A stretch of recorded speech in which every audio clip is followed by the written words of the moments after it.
the State of Anarchy. We are live on Flote. We are at Michael Nyman's beautiful house. We have Jacques with the tunes in the background.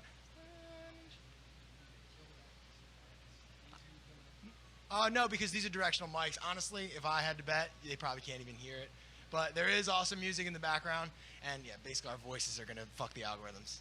This is too loud. You ain't going to hear this in our algorithms. So yeah, it's day one. What's up, Victor? Victor, you want to be on the show? Come here, dude. What'd he say? You can't record? I got it all set up. We're live. We're on the internet. You gotta come say hi, bro. You're the fucking. He is the literally the centerfold piece. Come take center stage, Victor. This is Victor. This is Michael Nyman, my great friend. This man is so helpful. He helped us get so much work done around the house. He drives everyone everywhere. He's got the best taxi service in the whole city. So when you're here, he's a hot commodity. So I can't guarantee that he's going to be available. But if you need a great driver, Victor will hook you up. Absolutely, yeah, definitely a trusted man and a damn good man at that. Absolutely, I agree with that. Mike, it's so great to be here, man. It's so cool watching everybody roll in today because it's been just me and you, and then Brian. Yeah, it's been us just kind of hanging out and shooting the shit, which has been awesome. It's been like, you know, going down memory lane, talking about our growth and life experiences. But now everybody's starting to show up, like, you know, Bob and Becca and stuff, my sister, Jacques, and it's starting to become that like family community vibe that like we all love so much. Yeah, absolutely. I think we're just adding people. We had a little circle a little bit earlier where we were, just kind of like Becca was in there and Bob was in there, and talking about all the different Bob, you want to come say different hi? Ideas and stuff. We're live streaming on Flote. Oh, this is an interview? This is a live show. Yeah. Yeah, we're doing a live late night show. Yeah. Every single night from now until I guess when I go home. No kidding. And I bought a one-way down here, so that's indefinite so far. You want to come say hi, Bob? I think not. I appreciate the invitation. You guys seem really into it. I didn't know what was going on in the room. Yeah, we're basically just having a show. We're talking about what we're doing here, and we're also like inviting people on who want to share interesting perspectives or stuff they work on. Yeah. Beautiful. Yeah. Watch out, I might show up tomorrow. Well, you can do that too if you want. We're going to be filming tomorrow too. Absolutely. Every night, 10 p.m. CST or EST, depending on how we're doing. I guess it's CST. Well, here. I mean, since we always run an hour late, we'll just say 10 p.m. EST. 10:30, something Yeah, like that. around 10:30. Right as soon as everybody feels comfortable and, we've had enough time mingling, it's time to, start reaching out to the world. Because that's the important thing about this is, like, it's cool when we come down here, but the best part is when more people join us. And that's happened every year since we've started this. Since I've come down, since Jeff started in the first place, it's just grown and grown and grown. And as it grows, the more people are here, the more love and energy comes through. And it's just beautiful to watch, man. So do you have a favorite so far of all the people that you've met today? I think so. I think his name's Ryan, right? Yeah. Tech guy? Yeah. I think so. Ryan? Yeah. You I like think so. Ryan? Me and him hit it off. I was thinking you might think John was the guy. Who was John? John. Oh, yeah. Oh, shit. Yeah, but for completely different reasons. So, like, I feel like Ryan appeals to, like, my, like, sophisticated, like, higher intellectual side. And that dude just appeals to, like, my, like, low bro, like, brawler, animal, like true, like, primal side. He was telling us about how he's like, dude, building the fence around our property was the best thing I ever did. It keeps the cops out, keeps the nosy neighbors away. Yeah. John's quite a character. He brought us some real nice presents. Definitely made the Let's say he made the experience a little greener. Definitely did that. It's wonderful. For everybody. He was just handing stuff out to everybody. So, All right. You guys are hosting here, bro. Let me take the legwork. You know what All I mean? right. Enjoy your fucking guests. You know what I'm saying, bro? I want to bring on Becca Toscani because me and her in the kitchen were talking a lot about Tantra. And she seems she's awesome. She seems to be like so just wise and experienced and just like the person to talk to about that. And I am in a stage of my life where that is a really important journey that I'm on right now. Yeah, absolutely. Yeah, I would say that was like who's the pickup artist guy that was Sasha Day. Sasha. Shout out Sasha. to Sasha. I love that guy. Yo, if you can make it to Mexico for February 20th or 22nd, Sasha, get the fuck down here and go to the show, bro. But yeah, he did an interview with Becca, and that was like the first time I had saw her, and it was like this. It was like her and her partner talking about their kind of relationship, and it was amazing. And to me, it was like, oh my God, this is like the enlightened couple. These are people that really understand like how to have a good relationship. And how to channel consciousness into your relationship, Yeah. into your sexuality. Yeah. Yeah, and so she is awesome in that regard. Yeah, and she's actually. Yeah, what's up, homie? She's actually here right now, so I would love to get her on the show. all right, well, I'll step out for a second, and I'll try and push her this way. Yeah, you know what? I feel like you do that for an Acapulco, don't you? You grab the speakers when they're needed. I have done that in the past. Yeah. This man is the reason why you get your speakers on time delivered, and he's going to continue to be that reason. Yeah, I will. All right, so I'm going to step out, and I will get Becca or one of the others, maybe Jacques. Huh? Jacques too, yeah. Okay. I actually love that. Dude, there's so many people. Tara Green is here. Julian's here. There's so many cool people here to offer some perspective. So we'll probably have like 4 or 5 guests on this by the end of it, which is pretty exciting. But all right, we're going to take a small break, and we'll be right back with Becca Toscani. Oh, wait a second. Never mind. There's no small break to be had. Welcome to the show. All right, I heard there was an emergency here. We needed a party scientist on the scene to get some human contact going. Oh, we got to look each other in the eyes. I love you. Yeah. Hello, everyone. Hope you're having a good evening tonight. Jacques is one of the coolest people I've met down here. Like, your energy, bro, next level. All began with Sandstorm on the main stage. Yeah. Yeah, well, one thing that's great about this conference is that they're very innovative, and so they had this idea of facilitating a climactic ending to the conference. And so we took over the stage kind of like we were taking over the state. Yeah, I know that. And then we got everyone on stage, so it was beautiful. Dude, and that footage made it into the trailer for AEX. I was so glad that we had the footage for that. Shout out to Pat Leach for catching that, bro. Good shit. And like, dude, I had so much fun doing that. My sister did, and everybody there did, because it was the whole auditorium. It was the finale speech, like Jeff and Dana were giving their goodbyes, and like everybody was there, and you just stormed the day and turned the whole conference into a party. And this topic really interests me because I think most conferences are designed very conservatively, and they're designed without the science of human connection in mind. And I think the reality is singing, laughing, dancing, and touching, all of these behaviors are very historically significant means for gluing communities together. And so where I want to take the thank you.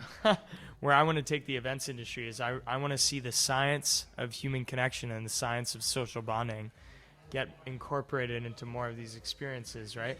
Yeah. What does party science mean to you? What a question to be asked, right? What a question to be asked on the spot. I mean, if I had to define it, I would break it into 2 parts, and I would say party, which is to me the expression of joy, the celebration of life, and science being how to, take alchemy and, logically figure out how to make that the best that it can be, the most fully realized version of itself. That's the methods of creating epic celebrations, for sure. And what is so good about that? Why is celebrating so powerful for human consciousness? I think it's a mechanism for producing emotional closeness very rapidly and simply. It's a very simple method that works, and it requires people to lead the way to establish safety and to give people permission, because you mentioned celebration of life. The reality is, in Western culture, we don't really celebrate for life. We celebrate sports, we celebrate achievements, we celebrate marriages, we celebrate birthdays, but we don't really celebrate the miracle of existence. and then now. It's always this future event that you're building to, and then it happens, big celebration, and then it's over, and then you got to build up to the next one, instead of just appreciating the beauty of life in every single moment, which is, I feel like when you do things like dance or any type of flow state, you're so connected to that on every level. And dancing just allows so many, when you get that many people together, the resonance between all of their vibrations and all their good energy just skyrockets. And it makes it so much easier to dance and let loose and do things that you wouldn't normally feel comfortable doing. What would you say to someone who's watching who's not really into dancing? Because you're a good dancer. I know that. I've seen you in your room late at night. I don't know if he's kidding or not, because I have danced in this house by myself. So there's a shot that he's not lying, and that was true, and he saw that. I see it all. The point is, to answer that question, man, like, I would say to that person, like, if you worry about what people think about you, and then if you choose not to do that anymore, it's like it's literally like unclipping a dead horse from your leg. All the weight of people's opinions of you is just gone, and you have this ultimate freedom to just express yourself. And if you just try it, you'll get the message, because you'll be like, this is my purest passion and purest energy. This is like the real me, behind my personality, behind my career, behind my name, behind my like status in my marriage. That dance, that joy, that me flopping my arms around in this awkward way that only my weird, long, lanky body can do, is the expression of my spiritual identity. And when I do that, and other people do that, we're celebrating everyone's uniqueness in unison. I think that this is what an epic party or celebration does, is it successfully unmasks all the superficial elements of our identity, and we get down to the deepest core of our identity, which is just like pure. You know, I think there's a place for sadness and other emotions, but I feel like we deal with these emotions of sadness and anger to get back to our human nature, which is like ecstasy and bliss.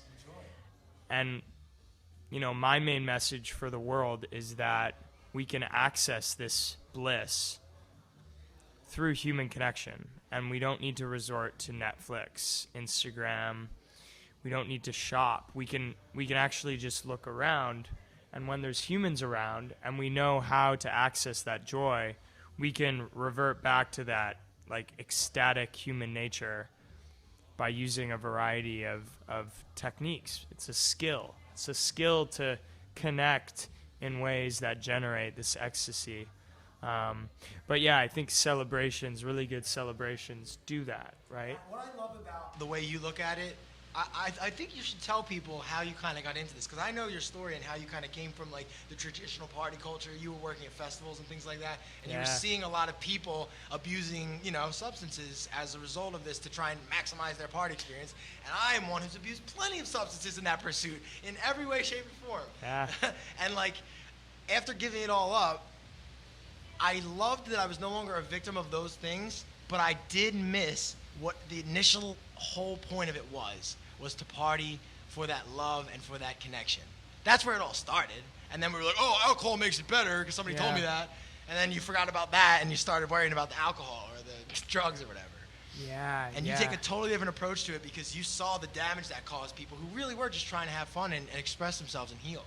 So can you explain a little bit about, you know, your experiences there and how it led you to where you are? I first just love what you said about how you realized like the true reason that you were partying. And I think it's, you know, perhaps it's different for everyone, but I think it's to reach this like ecstatic unity with other humans. I was just telling Michael, I was like, dude, like, I haven't felt this giddy since college, because I used to have the craziest college house. It was like a fucking 13-story duplex. It was so big. It had a huge basement. It was massive. We had lights. It was crazy. Yeah. But it was like a drug-fueled insanity.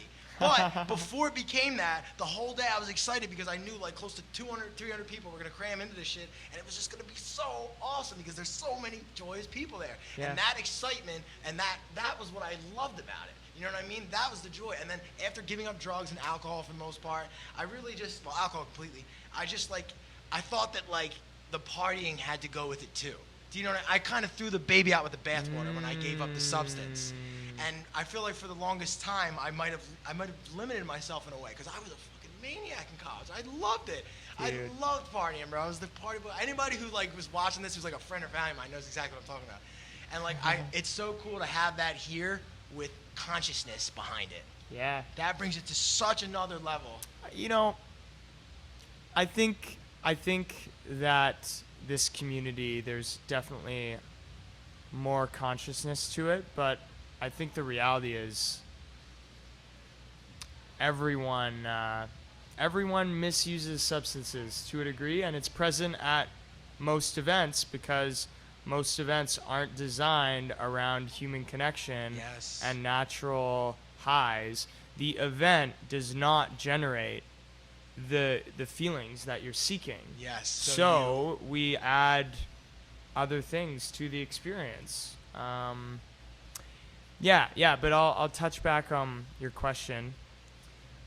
Dude. Yeah, in college, man. Holy shit. We would have been boys. No bro. joke. I would show up to these frat parties with these party shades, and they would be reflective, and I'd wear this pink headband, and I would just go down into the basement and just let go and just go for it. And that's when I didn't know how to dance too, but it was just like, it was so intense.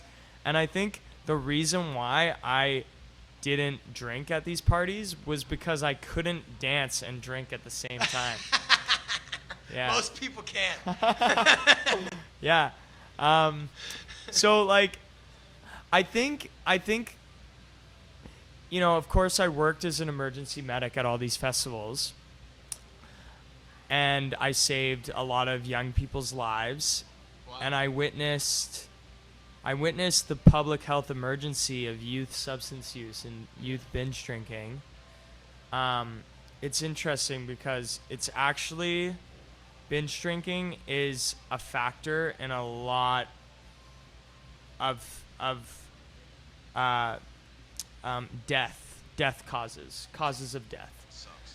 And Like one of organ them is just failure? like, no, one of them is just personal injury. Like that's how most young kids die. That they like fall off of like roofs and shit. Yeah. That's what happened to my college, yeah. Shit, your college is a ratchet. Temple University. Shout out to Temple University. We had to give up spring fling. Like they canceled all of spring fling because that happened. know, It's crazy. I watched this video, and it's about homecoming at one of the universities in Canada. And somehow they lifted a boat, like a rowboat, in the air, and there was someone standing in the rowboat while being crowd surfed. So I will say, like, one of the great things about alcohol is it reduces fear, so people are like more willing to take risks and more willing to go on adventures, but they don't really assess the risk and they don't really think about their safety. So that's when the boat crushes someone, right? Yeah, it's definitely a double-edged sword. Like, yeah, Yeah, I used yeah. it for a lot to like loosen up a little bit, and then, but like, yeah, after you get to a certain point, your motor skills cease to function, your speech Yeah. skills cease to function. And interestingly enough, and I know this is kind of outside the realm of what you like to talk about, but I noticed that my extrasensory perception would dwindle when I would consume alcohol as well. My ability to read people's energy and emotions. Completely. I think one question that is relevant to all of us is alcohol, or is our substance use, is our pattern of substance use, is it increasing the depth of human connection that we have with others? I think that should be a big criteria. And also, is it serving us for the long term? Is it enabling us to connect with others? Is it leading to growth? See, that's why I don't vibe with alcohol, because I feel Yeah. like it really makes it harder to connect with people. In a sense, it might release your inhibitions. Yeah. It might make things easier on you, but it's harder to like have those intense human connection moments. You Meaningful feel connection. all those subtle emotions and energies. Like Yeah. you're kind of like slightly numb when you're drunk. You know what I mean? It's Yes. It's very like a blunt, kind of like bludgery state of consciousness. Do you know what I mean? And Yeah, I witnessed it at multiple events. You know, there's like getting into your inner wild party animal, which is like a great thing when you unmask and you become the party animal, you unleash the party animal within. But there's also The party beast. the party beast, yeah, the ferocious Yeah. party animal. Yeah. And that animal is like very egotistical. It's very Destructive. defensive. It's very irrational. It can be sometimes violent. Yeah. I think alcohol makes us more susceptible to rapid mood swings and triggers, and Reactionary behavior. it prevents us from controlling our behavior. Exactly.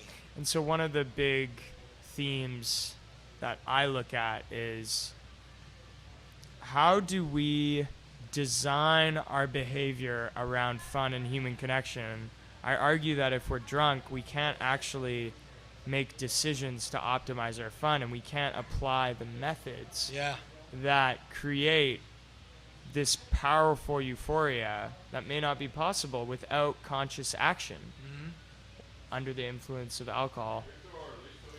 You know, there's a lot of people out there who say moderation is fantastic, and ultimately connection with alcohol is better than disconnection without alcohol. Yeah, I would agree with that too. Yeah. The idea is to focus on the connection part. Like, make that the priority. You Yeah. know, if you, like, for example, I love cannabis, and part of the reason I love cannabis is because I feel like I can feel even more sensitivities and connect with people even deeper sometimes. And that's not to say that I need it to connect with people, Yeah. but that I like it because it facilitates connection. So, like, if you're using alcohol and it's helping you facilitate connection, I would say, go ahead. You know what I mean? As long as it's not harming your health Yeah. and you feel good about it, that's cool. You know what I mean? But ultimately, if there's a way to, like, just get to that state just from your own joyful nature. Because, like, even, like, for example, when I travel to Mexico, I don't have weed on me. Like, I'm fucking go to jail forever, you know what I mean? Fuck that. So, like, I'm, like, not smoking. And I'm still just I'm still just the me that is me. And I'm just happy and dancing around. I want to ask you, you do have this very bubbly nature, and it seems to me like you have a lot of joy constantly. Like, what have you done to generate that? Is that... There's one thing only that I would say. I mean, I always kind of was like this, but like what I would say was the number one thing that allows me to maintain this state always at a high level is transcendental meditation practicing. Beautiful. 100%. Yeah. That is one thing on a list of like 50,000 other things that transcendental meditation practice has given me as far as benefits to my life and my experience.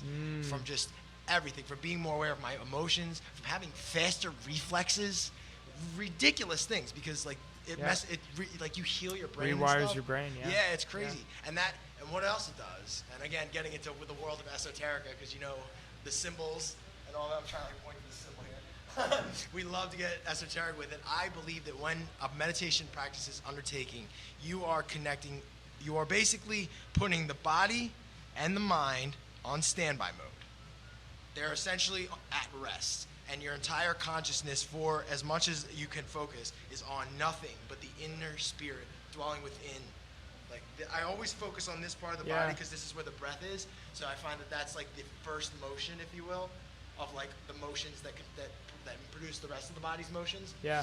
It starts with the breath and it ends with the breath. If you think about it, hold your breath. That's the end. You know what I mean? So like, when you do this breath work and you connect with those deep, deep inner worlds that exist within you, fast inner worlds, fuck outer space, bro, inner space. Yeah. Inner space. That allows you to dwell in that joy, so that becomes like, instead of watching TV all day and getting that energy, you spend time in transcendental, like, blissful counter space, and then that's your subconscious programming, if you will, and you go out to the world and project that out. So, I studied pharmacology in school, so I don't really speak in esoteric terms. I love this, though, because I love... the symbol is the merging of the masculine and the feminine, and I love doing that. So, what I think is happening is you're increasing your sensitivity to your body. Yes. And you're also picking up things you wouldn't normally notice in your environment. And you also might be becoming more aware of subconscious thoughts and Yes. feelings, and essentially when you train your attention and you increase your sensitivity to stimuli, whether that's your body sensations or it's your visual field, you are scraping up unconscious stimuli. You're kind of increasing your consciousness. Yeah. Right? And what I mean by consciousness is like Awareness. what you notice and what you can sense. Yes, awareness, right? perception, perspective. Yeah. That's what we're talking about. We're talking about like almost like think about it as if like there's like a range of frequencies of everything that's happening in a room, and the more you focus on meditation and the more you train your senses, the more of those frequencies you'll be able to pick up on. That's both right. in the room and in yourself, in your Yeah. body, in your organs. I can feel my organs, bro. Like I can Yeah. feel my liver, and when I ate too much shit and I'm Yeah. stressing my liver, Yeah. I can feel it because I've literally like Wow. focused inwardly that long. And the real benefit is in the long term. Like it's the long game of meditation. It's gonna feel great the first time you do it, but if you only do it for 10 minutes and that's it, it's not gonna last. But if you consistently do it, you get to a point where that's just how you are. You don't Yeah. even have to meditate because you are meditation. You incorporate meditation into your waking life. Yes. Yeah. Exactly. And I think that's why a lot of people don't meditate, is they don't think that it can be applied to your waking life. When that's the whole point of it. Yeah. Is to enhance that experience. Uh-huh, Like we came here to have a great experience on this physical plane. You know what I mean? So like the You idea. gotta notice the great experience. Yeah, right? you're gonna miss the. Wait, speaking of miss the view, I love it. All our guests are showing up. You guys want to come say hi? Just come say hi. Just come and like be sociable. I want everybody to see all these beautiful people here. Guys, these are gonna be future guests of ours. This is Becca Toscani. Come say hi, and then Tara. Hey there. Hey Tara.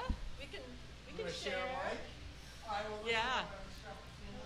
Yeah, so we were just chatting about meditation and the benefits of meditation, and maybe you two might be able to. You guys touch on that? Yeah. Do any of you have experience in meditation? Sure. Do you meditate?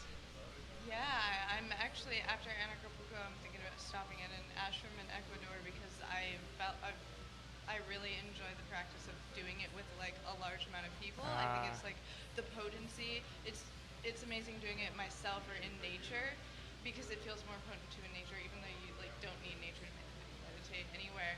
But there's something I feel when I meditate with. What I think groups. you're noticing is other people's, and when I say other people's, in nature, even plants and animals, energy fields. And when you're meditating and they're doing it with you, you guys resonate with each other. And you're actually lifting each other up together. So where more, like where none of you do it alone, come together. That's the whole. And that's So- where this connects to partying, dude. This is what I'm saying. When everybody's dancing together, the same things happen. Form of meditation, yeah, intense presence, as Becca said. I'm gonna go meditate, so Thanks, John. peace out, all right? Jacques Martinet, he'll be on party scientist the rest of you. Thanks, I love it. This is such a fun format. Like we're used to being so formal and like I'm trying like not to curse and like or like be cool to the interviewer, but like this is so much more sociable and fun. Is this live? Yeah, we're on Flote. Hey out there. What's up? We're on Flote and we'll be recording too, so you can watch it on YouTube and all the other channels. We also upload the videos pretty Are much you to on all. Flote, Becca? Nope. Oh, you gotta get I'm on on Flote. Flote, Omens of Alchemy. Becca, why don't you give us your perspective on meditation? To me, meditation is removing the distractions, I completely agree.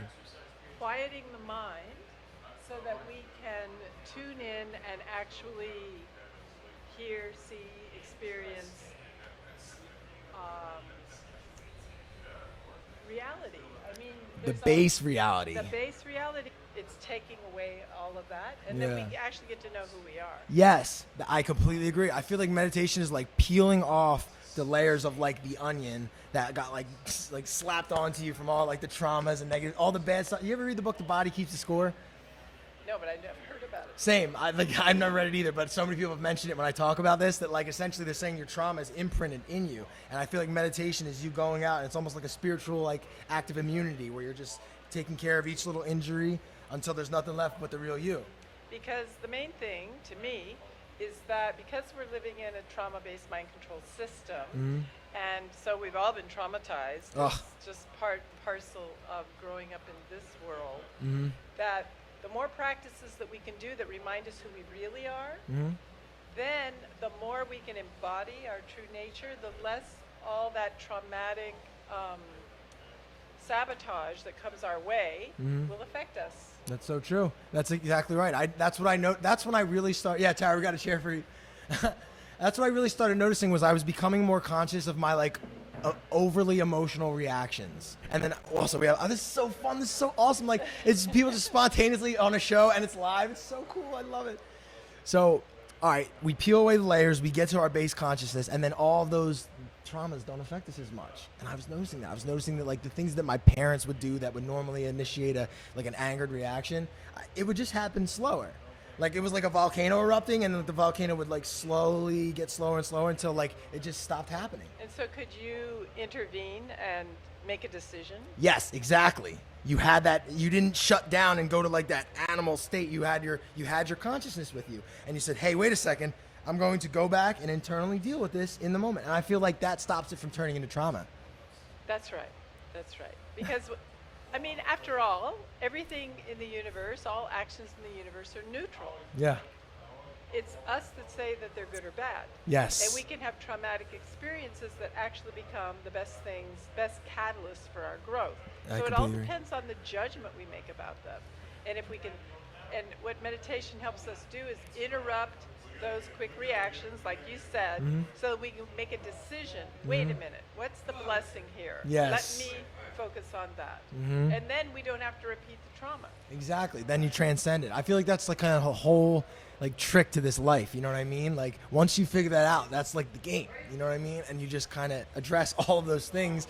And then like the concept of like nirvana, heaven, whatever you want to call it, fully enlightenment is just you just mastering that and keeping that going your entire existence. You can just maintain that state and move forward in it just naturally. And that way we can participate fully Yeah. in this life instead of being a victim.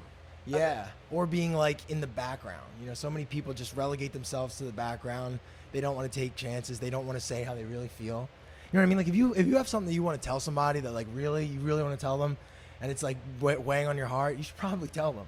You know what I mean? Yeah, and there's ways to do it, which Yeah. is why learning communication skills is important. You are really good at that. I learned firsthand. Oh my goodness. Because if we learn how to listen and we learn how to express in, again, neutral ways, Yeah. because we all have a right to our feelings, to our reactions, we have a right to claim them, Yeah. but we don't have a right to vomit them on somebody else. Exactly. Yeah, that's an infringement. Exactly. And that takes a lot of people, even myself, that took me a long time. Because as soon as you find out the truth or whatever it is, you just want to go out and convert everybody. You're like, hey guys, look, I figured it out. And it's like, it's so awful. Like you're just being so foreign and like you're really invading people's space in a way. And it's funny because that's not even the effective way to do it. The effective way to do it is just to lead by example, silently. The thing is, our emotional training wants us to, because we're in a trauma-based mind control system, we're put in the place of victim. Yeah. And the role of the victim is to tell the story. So we love to tell our tale of woe and how much we suffered and how wronged we were. You know, it's like we get off on it. Yeah, it is. And so that's not healthy. No way. That is quite literally masochism, right? Yes. However, that's a great way to keep people trapped and spinning in a loop. So it takes a lot of effort to actually break that Cycle. reaction and break that cycle and intervene. That's why I asked you, like, could you stop and make a decision? Because that's what we want to do. We want to be sovereign beings who make decisions and do what we voluntarily want to do. From a place of love and from a place of reason and not from a place of like emotional reactivity based on unresolved trauma.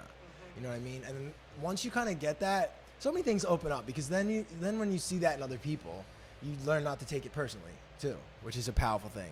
That's one of the 4 agreements. You want to go over those? Don't take anything personally.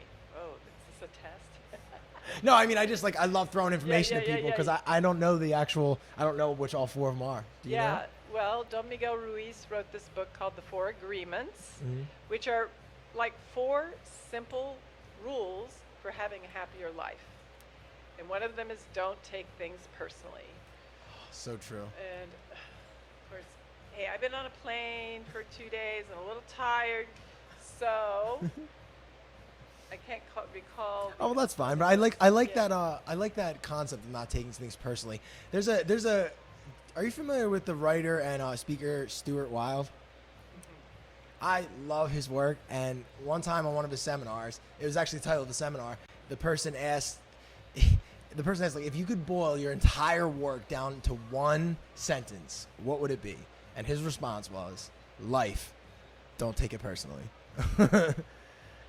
Yeah. Do not take your situation personally. If you're Yeah. broke right now, don't take it personally. If you're heartbroken, don't take it personally. If you're rich and killing it, don't take it personally and get a big ego and ruin it all, like everybody does. And like once you transcend that, then it's like, okay, I don't have to react to people. I don't have to react to what they're pushing at me. I That's can right. just be. Well, And just- that's the thing. Instead of reaction, be proacting. and response able. You know what I Yes, mean? yes, It's all in the exactly. language. Fucking It's a sneaky Yeah, little code. That's right. That's right. So another interesting thing that I think it's sort of in line with meditation. And honestly, I can't. If you ask me to like sort of like distinguish the difference or connection between meditation and tantra, I wouldn't be able to like put them in separate boxes, so to speak. Could you explain like what tantra is, how it relates to meditation, but also how it's different? Okay, well, of course, I'm just going to tell you my version of my understanding of Tantra. I'm a student of Tantra and have been for a couple decades. Tantra is a philosophy and it's a spiritual practice. Mhm. It's more than a practice, it's It's a way of life. spirituality. It's a way of Yeah. life. And so Tantra includes everything. And it's all about presence. So meditation is about being present, being in the moment, because power is in the present. And Amen. Tantra, the key to Tantra is being present. So it's being present. A tantric view of life includes everything. Many religious philosophies or practices or systems, for example, want to deny the body and say this is corrupt. You know, Sexuality is poisonous, yes, you know, the body is sinful, earthly. and dirty. Yeah. Well, this is, you know, this is part of the control system. Yes, yes it is. You out of your power Amen. by keeping you outside the body. Well, what Tantra says is, yes, you are infinite consciousness, and it's important to realize that. Yes. It's important to know that Sorry, you that's know the oneness of all and all of that. And part of that is that we are spirits incarnate in this body. Yeah, this is a physical experience. Like I believe we chose to come here, and we were like, that looks fun. Let's do that because of all the things that it entails. Yes. Including the physical. That's right. So it's bringing awareness to where we are at, which means we'll learn about our wounds, we'll get to heal our wounds, and then we'll get to experience greater and greater levels of liberation. So the tantric path is a path of liberation that includes dealing with what's in the body. It's essentially a full chakra experience, right? Wow, okay. You know, because, you know, if I am afraid to express myself, I've got to clear this energy center. Or if I feel shame around my sexuality, I've got to clear my lower chakra. Yeah. And there are practices, it's a system. So there's, you know, breathing practices, visualization, meditation is part of it. You know, How does yoga is relate? part Yeah. of it. And you get to be more and more synchronicities in your life. Yeah, and I feel like yoga does a lot for the body. That like meditation does a lot for the body in the sense of it creates a powerful energy that feeds the body. But yoga with the added flexibility and sort of like being able to relax into what would you consider tense postures or tense situations, and just having this fluidity throughout your entire body. Like the waviness, it's almost like your body's like less physical in a way because you can just move through space like in this wavy sort of like fluid way, and I feel like that translates into any other physical endeavor. So as you cultivate the physical body through, well, yoga's, you know, mantra, mudra, pranayama, it's all, you know, it's many, many practices, but we're talking about the physical practice of yoga. The more you cultivate the physical body, the more agile you're going to be in lovemaking. Yes, that is 100% true. I can attest to that. It gives you more possibilities. And I think I feel like the more you charge up the body, the more you charge up the spiritual senses. There's even in my favorite like nerdy little shows, like the superhero who starts reading minds after he gets strong enough because he's cultivated his body so much. And I've noticed that. I've noticed that when I'm more physically active, my spiritual senses, my mental everything is, and even just like the way I connect with my environment is more fluid and more alive. Do you know what I mean? Yeah, I mean, we're in this life. We might as well be in it. You got this body. This is a gift. All right, you did not pay for this, and you don't have a bill for it when you're done. So like, use the shit out of it. Like, you know what I mean? It's awesome, and it's actually super strong if you put the right stuff in it. You don't stress yourself out, and you do a lot of these practices. And that's the point about this stuff. It's empowering stuff. It's energy work that allows you to maximize your life force, your vitality, and your experience here. It's a very precious gift that we have human bodies, and I don't know how many people are listening to this and might go like, oh, my body doesn't feel like a gift right now. It feels like a torture. Well, that's part of our warning systems that say, hey, get on track. Like I forget the statistics on how many people are on antidepressants right now. It's awful. And I understand, because if you have any awareness at all, you should either be furious. Yeah, that's what it is. It's a response to that. Or go nuts. But instead of quelling that, it's the body and the mental body, the spiritual body, and the physical body's way of saying, danger, danger. Yeah. React. Yeah. Come on. Transmute this energy instead of trying to quell it. So, all right, what are from an esoteric perspective, from a spiritual perspective, what do you think is happening with antidepressants? What do you think that's doing to people on an energy level? We're going for zombie nation. That's what I'm thinking. That's what it is. It's literally zombie nation, and it's weird. All right, I'm so happy that I'm talking to you about this because I haven't told anyone this yet, and I'm not going to name names. I'm just going to give an example of my experience. I've dated multiple girls who are on antidepressants. When I would look into their eyes, and there's more than just this, when I would look into their eyes, I would feel like I could see something like screaming for help that they were like totally unaware of. Like they couldn't feel what I was seeing, but it was there. And then even weirder, during lovemaking, and I feel like my emotions would decrease as if I took some of that on. And I wasn't on those medications. I would notice that I was less emotional. You would get more numb. Yes, that's what was happening. It was freaking me out because like all I was doing was just making love to somebody. That was the only variable change in my lifestyle. I was still exercising. I was still like healthy and eating well, and I just noticed that like I was less emotional. I have these like moments sometimes where I just have these intense moments of gratitude for like my parents or like the people I've known in my life, and I just get emotional and I just love like. That's another gift of this world and this incarnation is the ability to feel such a beautiful feeling. It is. And it's just like, oh, it's amazing. Like, and I was noticing it happening less and less frequently as I was dating this girl, as the relationship rolled on. And what else I noticed is that she never had emotional breakdowns. And when she did, it was insane. And she needed to like pop 30 Xanaxes to literally sedate herself into a coma to get out of it. And there was a lot of trauma there. You know what I mean? Of course, we're in a trauma-based mind control system, and the thing with trauma is it doesn't go away unless you do the healing. Yeah. So you can try to cover it up, but it's just postponing, and I've observed, because I'm older, that the longer you postpone it, the worse it's gonna get. Yeah, it just because it's almost like mold or like a fermenting kind of process where it's just getting worse and worse and worse, like leaving something in the fridge for like years. You know what I mean? It's like it's dying inside of you. You know what I mean? Like that energy. That's right. And so this question of the zombie apocalypse, like now that zombies are being glorified in movies and books, I mean, please ask yourself why.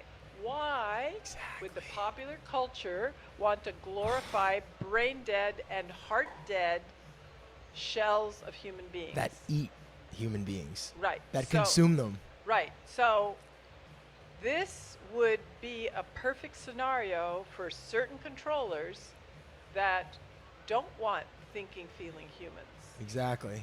And the fact that it has become popular says, to me, this is dangerous. You can This see is it. Very dangerous. You're so correct. You can see it all over the place, like from the promotion of like drug rap.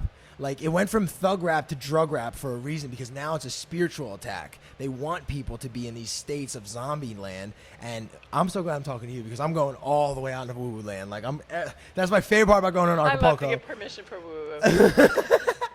So I've heard this theory, and I've had enough experience with things like this to know that I feel like what those drugs are is an attack on the human aura. And what the goal of that is to have a hole or an entrance for something else that cannot occupy and generate its own body. Yes, like a 4D being that's disembodied that would like to play on 3D. Thank you for being extra specific about it. I have to be so subtle when I infer things because of the internet and because, you never know if you're going to go too far. Like I've gone too far 30 times already in this day. But I truly believe it's interdimensional entities, whether it's elementals or even just like maybe a human who hasn't moved on to higher ground and is stuck in the astral. I mean, those, like when people have nightmares and stuff like that, I believe that like sometimes dreams take place in astral realms. Yes. If you've ever had a lucid dream and you wake up and you say, guys, that was so real. It's because it Well, was. Probably was. You were probably simply on another plane and you brought back the memory. Exactly. So if there are, let's just say, Hypothetically. if there were 4D beings who wanted to control this planet and wanted to farm dense energies because that was their food, if this was the smorgasbord and this is the feedlot, then it is much easier to keep the cattle in the pen if they don't have their own will. Yes. And free will, in my book, is a law of the universe. So anyone that wants to deny you your free will, see, the thing is we have to, because it's a free will universe, that's how I see it, on some level we have to agree. Yeah. We may be tricked, we may be seduced by, But they need our consent, or else they're going to suffer the negative karma of aggressing on another person, getting back to like the natural law concept. that's right. And they know that, and so the only way they can do it is to get us to do it to ourselves. Yes. And then they feed, because Yes. we've essentially given them permission. The whole allegory of the inviting the vampire into your house. He can't come into your house until you invite him into your house.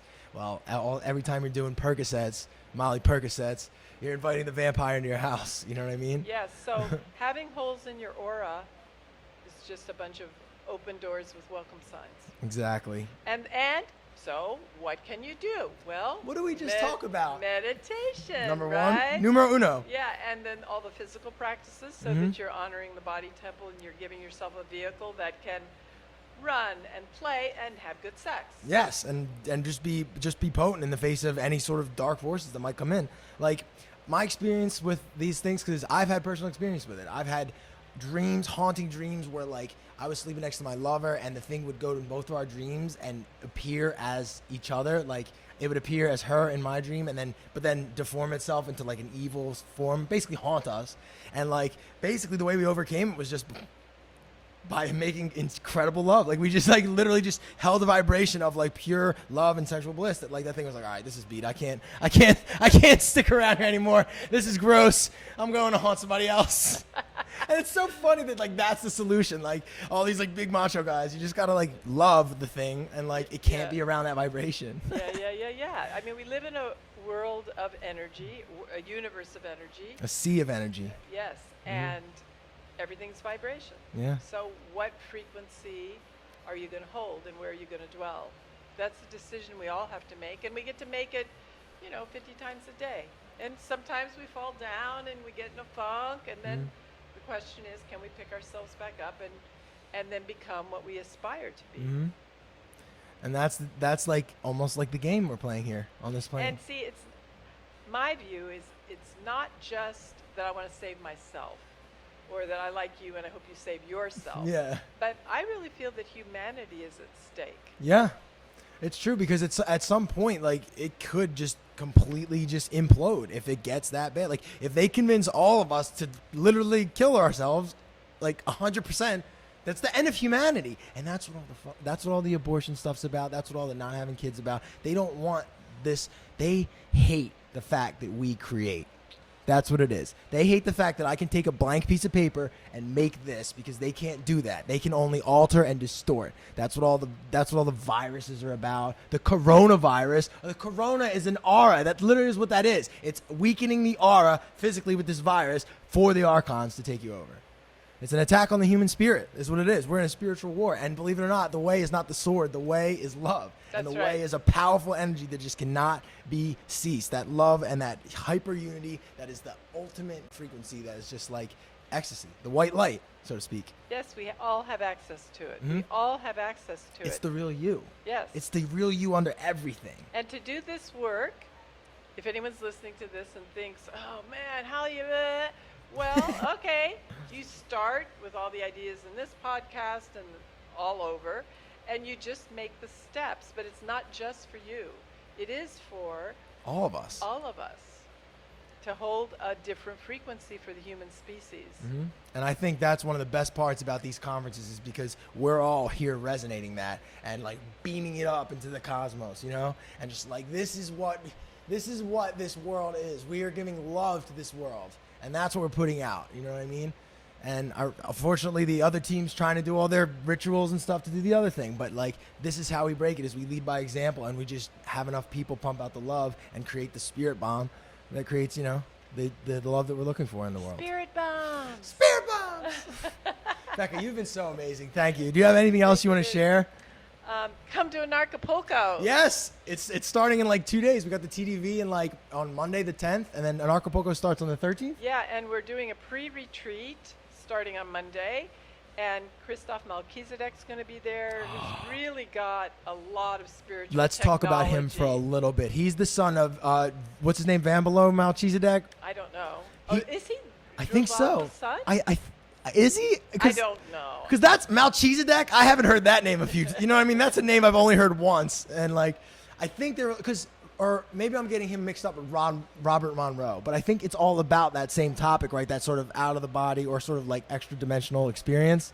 Yeah, Christoph has really, and his wife Alea, they are masterful, from what I can see, on what they do, and they have great spiritual techniques and practices. So he's giving a several-hour workshop at this pre-retreat, and then I'm giving a 3.5-hour tantra workshop. I'll at be the there. Pre-retreat. I'll be there. It'll be some fun, and you don't have to be in a couple. Yeah, I'm going probably as a single. Mostly be singles, Hmm? and I'll just be going over basic intimacy practices. Awesome. Because we weren't trained for that. No one taught us how to love.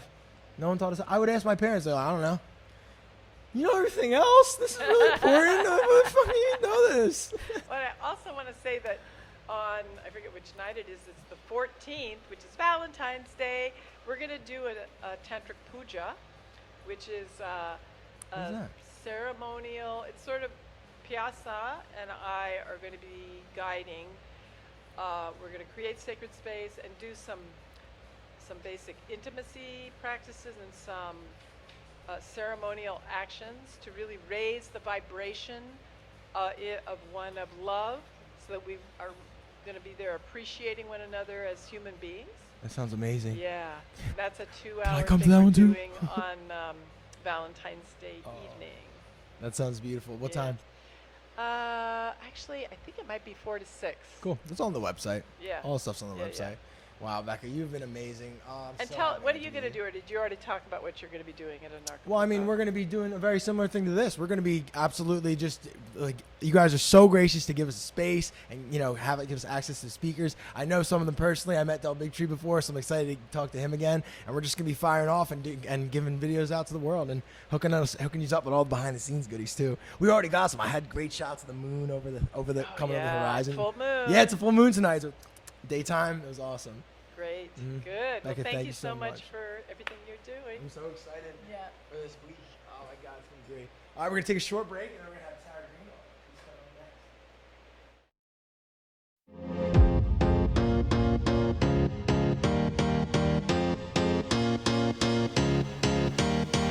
next.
back online. If anybody wants to watch on their phones, feel free.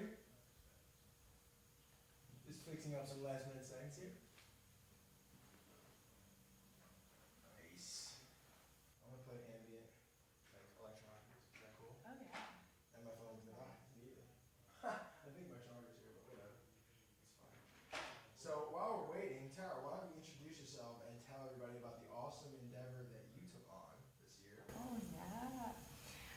Hello everyone. I'm Tara Green, and last year, Freedom Rising Convergence is an event that I organized in Oregon, and Where was it? Where was the location? it was at an intentional community, which is a non-hierarchical, self-governing community that practices nonviolent communication and permaculture. How long have they been around? They've been around for a minute, right? Been around for like 25 years, so it's really amazing to see an example of living freedom and like people collaborating and working well together and succeeding at it. Amen to that. Amen to that. That's so cool. A good friend of mine, Svatoslav, we worked together. He went to your conference and he will not shut up about it. And literally, it sounded awesome. I saw the videos. I saw the breakfast spreads. It sounded so cool. And he told me there was like an MMA fighter there or something. You guys did some sort of crazy shit. So a big theme in the conference, it's regenerative solutions that cultivate an abundant new earth where it's free. And like to be able to be free, you have to know the principles of do no harm, but also take no shit. So Amen to that. we had self-defense workshop where there was like Some take no shit. It was great. There was some take no shit.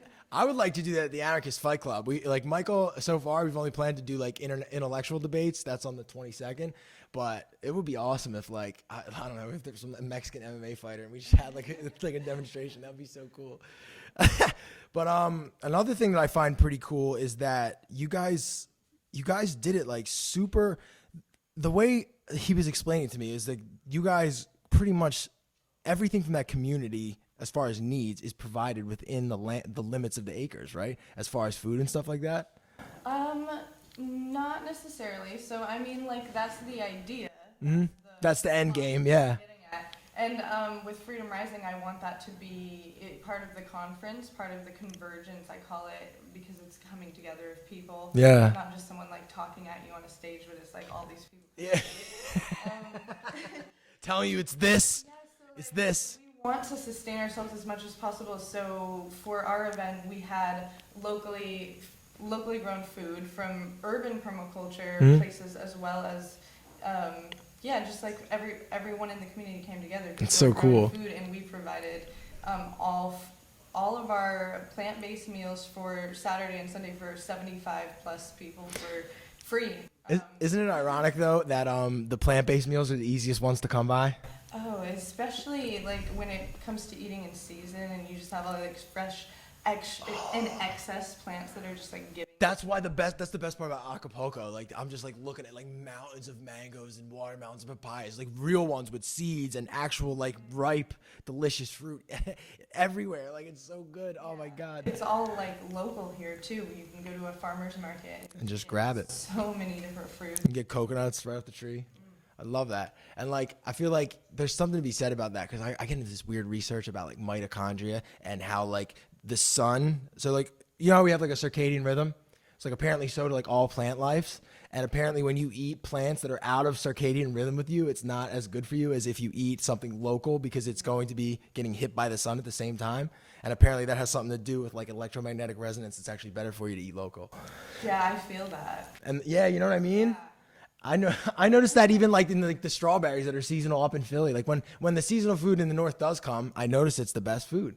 And then just down here, it's like all year round. Oh, it's so great. So vibrant. It's like all of the nutrients are so fresh, right? Like You can taste it, right? and sitting in a truck being shipped to you for miles. It's just so much more alive. And it's like, I feel like there's so much less GMO shit down here. Like things are real. You can see the stems. Like there's just like asymmetrical features of the fruit that shows that it's natural, rather than like the perfect wax apple at like the big ass ones that are like, they look like bowling balls. Like it's like, what? That's not real. It's plastic.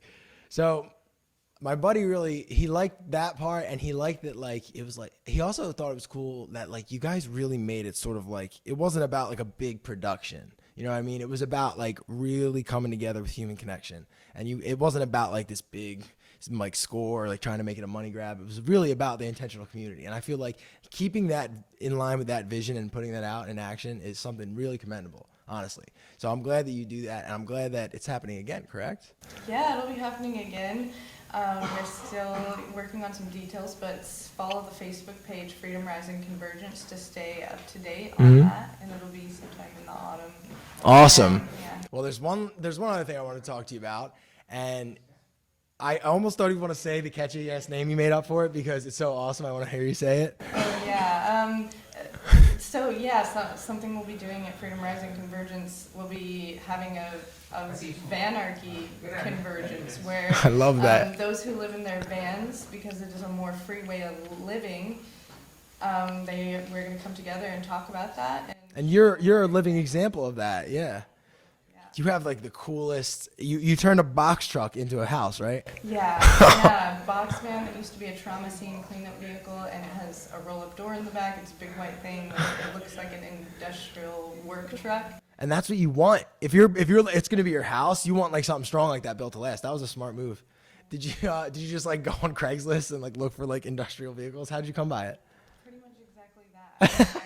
It's that easy. You just go on Craigslist. Yeah, I have been visualizing it and intending for this to happen for a long time. Like I had been mobile and tapping into a bunch of communities, and I wanted a way to do that and take my roots with me and not always feel like when I try to stay in one place that the state's trying to tax me, so I have to like leave or whatever. But to be in the van is like really empowering and allows for a lot more freedom. And so I was able to tap into a lot of communities that are like collaborating with each other and just doing things a different way.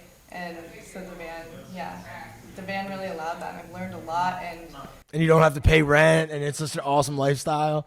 And like the cool part about the van is like if you want, you can just park it in one location for a period of time if you want to. And then it gives you the freedom also about if you just feel like picking up and moving one day, you can really just do it. So that's really cool. It's funny because like that, I feel like van life was the first sort of like exposure as far as my personal experience, like what true anarchy felt like. Because I joined a band out of college. Like I was in a band in college, but we just like were local. And then I joined a band that did tours. And I'm like, you mean you play a show every day? Like every day for like a month? And they're like, yeah. And I'm like, what? Really? I'm like, where do you sleep? They're like, the van? I'm like, all of us? They're like, yeah, all 6 of us. And we have a trailer with all our gear. So we would go travel around the United States in this van, and it was just so liberating. Like every day was this brand new adventure. We were in this new city. We had a show. We would play the show. It was awesome. And then we would drive around. We would sleep in a van. We would wait. We could park in Walmart because it's like a truck stop. So that was like a van hack. That's for anybody who knows. You can just park in Walmart's parking lots in America. It's a truck stop. So if you want to sleep there, they'll kick you out in the morning when they open. We had 2 vans with 2 trailers because in bands you tour together, and we would make like little diamonds by like bowing the trailers and have little campouts in the diamonds in like Walmart parking lots. So yeah, you can get so creative with it. It opens up stuff. You can have a mobile community. Wow. Like biker gangs, but like with van people. When you all got houses with a bunch of technology and shit, you're like... Yeah, there's actually this thing called the Nomadic Peace Caravan that's happening starting on Earth Day in Canada, and they're going all the way across the United States. They're doing grassroots activism and working for our freedom. They're doing a lot of stuff with nature and like preserving nature's right to exist without being like harmed in the way that it is. They're doing a lot of stuff with seeds and connecting the native people with the land and the like permaculture, bringing that in to connect us so that we can all like learn those ways and just synergize with our environment, right? Yeah, and so they're that's a really interesting like thing that's happening. It's actually van people. There's all these buses and they're going, and like people are also walking, but the van has like there's a shower bus and a kitchen bus. Oh, so it's like Warped Tour. Yeah, and it's also events. There's like little festivals like along the way that they're like going and putting. That sounds like a really good idea. It's really. It seems like there's a lot of crossover between Vanarchy and like anarchist events, or even just like music events or human connection events. It seems like, dude, I've always dreamed of like a world tour of this kind of stuff, to where like, well, we kind of already do it. I mean, you're in Oregon, I'm in Philly. This is Acapulco. There's Vegas. And I was in Philly. Yeah, I know. That's where we met. It's so funny. I went to a lot of events this year. Did a lot of traveling. Like I was kind of on tour. I was with the United We Stand tour. Is, What? Free and Equal Elections Foundation is doing this tour. And you just rock all over the place? Yeah, we went like so many places. I went to Texas, Colorado. Oh, that's awesome. We were doing conscious events the whole time. Oh, it's so sick. So you're just like in a constant state of raising your vibration. Yeah, That's we so have cool. one coming up, Earth Week in Indiana, Fort Wayne, Indiana. It's an amazing place. Rowan Green is doing great work there for local food sovereignty and incorporating crypto into that system for the local community. Steve told me about that. It's like a blockchain that like tells you where the trees are and shit, right? Oh, there's tons of like amazing. Oh yes, Steve was telling you about Permaledger. Yeah, that's the Permaledger. thing that they're doing in Oregon. Mike Brent. They're basically like having a blockchain that you can like decentrally like locate food sources, naturally occurring food sources, so like people in the community can know where to go to get mangoes or avocados, which like to me is like heaven on earth. Like from the tree, like the act of like picking the fruit that you're gonna eat, like that's such an exchange with nature that like as a city slicker I just never had. Yeah, you can learn from it. It's so amazing how technology can connect us with the earth again. Like, Yeah. we are so disconnected and forgotten, but like this technology, things that can teach you about your local food source. You can scan a QR code on a bag of seeds and it will take you to tell you exactly like where it grew and where its grandparent came from and how different seasons have affected it, so you can learn how to grow better and have a better. Isn't that funny how like you would think that information would be standardized across the entire, you would think that's the most important thing, like as far as like how like hard they are on like drugs that go inside people's bodies, the food that we eat is under almost no like scrutiny. People are just like, whatever, just put it in there. Yeah, well, if we are what we eat and we think about how our food was treated, do we want to eat slave mangoes or do we want to eat wild free mangoes that we're just like growing naturally because the soil gives it what it needs? They taste better. Yeah. It's they crazy. do. They have more life in them. That's what it is. And that's why I feel like at some point I'm just gonna move down here. I like want to be a fruitarian so bad, but it's so impossible in the winter because I don't get enough sunlight. I learned that like as far as like trying to be super rare on food, the vitamin D and I would they say a lot more comes from sunlight than just vitamin D. And I'm noticing it in Michael's house. I'm barely eating. It's amazing. And I'm like doing handstands all over the place because we're just charging up with the sun all day. It's awesome. And like just being able to get that energy from the fruit that did it too in that state is just like such a high energy to add to yourself. You know what I mean? Right, and vitamin D is so high in fruits like oranges and things like that. And mangoes. Sunshine in that you're drinking sunshine. It's liquid sunshine. But when you are in the north, mushrooms are a high source of vitamin D. So Interesting. Those are something that can grow locally. And I heard that like technically you could consider the mushroom the fruiting part of the mycelium network. Yeah, so like essentially, even though it's like fungus or whatever, I mean, according to like whoever academic named it that, it's kind of like the gift side of the plant. And like, it's ironic because then, you know, I started thinking about like psychedelic mushrooms and I'm like, there really are some serious gifts in those plants. I got Michael with that one. Wait, and you mentioned Indiana. That's where he's from. That was a little synchronicity that I noticed. I love when that happens. I used to call them glitches in the matrix, but I realized that it's more like, I feel like just divine timing unfolding in the way that it does. You know what I mean? Or like divine circumstance. Like so many fucking things. Like I feel like every time there's like a ritual that we go through, something happens when we travel. Like somebody's flight gets fucked up. That bag got destroyed. My sister's flight got delayed. And then after that, every single thing is amazing. It's like this rite of passage you go to get to Acapulco. You have to like travel through like the Bermuda Triangle almost. Feels like. And like every time it turns out to be so much of a powerful growth experience. And I feel like this year is going to be so awesome because everybody's coming and we have like events before, events after. And like, I'm just so excited. I'm so excited to talk to all you people. I've been like literally talking to awesome people all day. It's so sick. So why don't you remind everybody when Freedom Rising is so they don't forget? Freedom Rising will probably be around September 11th through 13th. So just follow our Facebook page and the website freedomrisingconvergenceaswell.com. And you can stay up to date on that. That'll be an event that's part of the United We Stand tour. That is the tour that's doing Earth Week in Fort Wayne, Indiana. That's coming up in April. So if you're in that area, check it out. Awesome. Tara, is there anything else you want to share with our guests? Fuck the system. That's actually one of Tara's greatest songs. That's the title of one of her greatest songs. You should check out her music. And we got to find you a fucking guitar. Yeah. Anybody in Acapulco with a guitar? Honestly, anybody in Acapulco with instruments. We have guitars? Michael says we have guitars. If we have guitars and instruments, I have production gear. We can get wild, bro. We can have a concert here, honestly. Would you be willing to have a little mini concert? Yeah, I knew you'd be down for it. True musicians. All right, well, see, this is what Michael is talking about with the spontaneous organization. You want to have a concert tomorrow? Sure. I got guitars. You know what I mean? Pat would be like, how are we getting guitars? I'm like, I don't know, just get them. Mike's like, I got them. That's anarchy. That's the spontaneity of nature. It's like it comes together beautifully. It's nature in action. You're in the flow. You're just It's order from chaos. You're in the flow. It's spontaneous.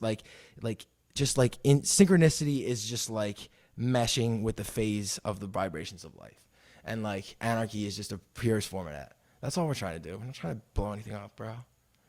We just want to eat some fruit and mushrooms and listen to some music. That's it. God damn it, and play some video games or something.